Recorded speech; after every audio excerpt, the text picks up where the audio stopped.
ঐতিহ্যমণ্ডিত মইনবৰী সত্ৰৰ প্ৰতিষ্ঠাপক নাৰায়ণ দাস ঠাকুৰ আতাৰ ৫৩০ সংখ্যক আৱিৰ্ভাৱ তিথি পালন। নাৰায়ণ দাস ঠাকুৰ আতাই প্ৰতিষ্ঠা কৰা মইনবৰী সত্ৰত পালন কৰা আতাপুৰুষজনৰ আৱিৰ্ভাৱ তিথি উপলক্ষে শুক্ৰবাৰে প্ৰজ্বলন কৰে ৫৩০ গছি বন্তি। দুদিনীয়া কাৰ্যসূচীত বিভিন্ন ঠাইৰ পৰা ভক্তৰ ভিৰ দেখা পৰিলক্ষিত হয় আৰু আতাপুৰুষগৰাকীলৈ ভক্তিপূৰ্ণ সেৱা আগবঢ়ায়। আজি সত্ৰত অনুষ্ঠিত হ'ব পালনাম। আতাপুৰুষজনৰ আৱিৰ্ভাৱ তিথি উপলক্ষে সত্ৰত অনুষ্ঠিত পালনামত বৰপেটা সত্ৰকে ধৰি কেইবাখনো সত্ৰৰ সত্ৰাধিকাৰ আৰু ভকত বৈষ্ণৱে অংশগ্ৰহণ কৰিব। সৰ্বোচ্চ মইনবৰী সত্ৰত ৫৩০জন তেওঁলোকৰ যে আৱিৰ্ভাৱ তিথি আয়োজন কৰিছে, আপুনি আহিছে, কেনেকুৱা লাগিছে? মানে বহুত ভাল লাগিছে। এটা মানে আধ্যাত্মিক পৰিৱেশ হৈছে, মানে আহি কিনে বহুত মনটো শান্তি পৰিৱেশ এটা দেখি মানে মনতে এটা মানে শান্তি অনুভৱ হৈছে আৰু বহুত ভাল লাগিছে। মইনবৰী সত্ৰৰ পালনামত আহি বহুত ভাল লাগিছে, মানে মনটো মানে আপ্লুত হৈছে মানে। আৰু মানে ক'ৰ পৰা আহিছে? মই ইয়াৰে সৰভোগ মাদলিজাৰ পৰা আহিছো। আগতে আহিছিল নে ইয়াতে?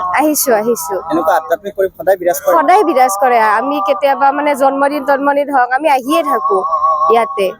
মানে আহি ভাল লাগে আৰু পৰিৱেশটো বহুত ধুনীয়া হয় মানে এনেকে। বহুত ভাল লাগিছে যে বিগত ৩ বছৰ ধৰি সৰভোগস্থিত মইনবৰী সত্ৰই যি নাৰায়ণ দাস ঠাকুৰ আতাৰ জন্ম উপলক্ষে যি পালনামৰ আয়োজন কৰে, সঁচাই ইয়াত আহি বাপ বান্ধৱ ভকত বৈষ্ণৱ আহি মাতৃসকলৰ যিটো সমাগম, এই সমাগম দেখি সঁচাই ভাল লাগিছে। আমি জীৱনৰ বেছিভাগ সময় ৰাজনীতিৰ লগত জড়িত হওঁ যদিও কিন্তু আজি এই আধ্যাত্মিক পৰিৱেশত এই সত্ৰত আহি সঁচাকৈ মনটো বহুত মানে ভাল লাগিছে। আৰু মহাপুৰুষ শ্ৰীমন্ত শংকৰদেৱৰ প্ৰিয় শিষ্য মহাপুৰুষ মাধৱদেৱৰ পৰম পুৰোহিত শ্ৰী শ্ৰী নাৰায়ণ দাস ঠাকুৰ আতাৰ আজি ৫৩০ সংখ্যক আৱিৰ্ভাৱ তিথি উপলক্ষে আমি সৰভোগৰ শ্ৰী মইনবৰী সত্ৰত দুদিনীয়া কাৰ্যসূচীত আমি পালনাম অনুষ্ঠিত কৰিছিলোঁ। আজি অন্তিম দিনত ৰাতিপুৱাৰ পৰা ইতিমধ্যে ৰঙীয়া সুন্দৰীহাল সত্ৰৰ সত্ৰাধিকাৰ হীৰেণ মহন্ত প্ৰভুৰ নেতৃত্বত পালনাম অনুষ্ঠিত হৈছে আৰু এই পালনামত বৰপেটা জিলাৰ বিভিন্ন সত্ৰৰ ভকত বৈষ্ণৱ সত্ৰাধিকাৰ প্ৰভুসকলে অংশগ্ৰহণ কৰিছে।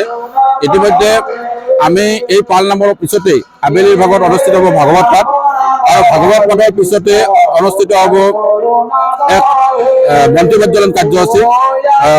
শ্ৰী শ্ৰী নাৰায়ণ দাস ঠাকুৰ আতাৰ ৫৩০ সংখ্যক আৱিৰ্ভাৱ তিথিৰ লগত সংগতি ৰাখি সৰভোগৰ শ্ৰী শ্ৰী মইনবৰী সত্ৰৰ বুঢ়া সত্ৰাধিকাৰ শ্ৰী গণেশ চন্দ্ৰ অধিকাৰী প্ৰভুৱে মুখ্য বন্তি প্ৰজ্বলক হিচাপে অংশগ্ৰহণ কৰিব আৰু ৫৩০ গছি বন্তি একেলগে প্ৰজ্বলন কৰিব আমাৰ আইসকলে। আৰু এইখিনি আজিৰ কাৰ্যসূচী আছিল আৰু যোৱাকালি আমাৰ সন্ধিয়াৰ পৰাই বিভিন্ন কাৰ্যসূচীৰে পালনাম চলি আছে।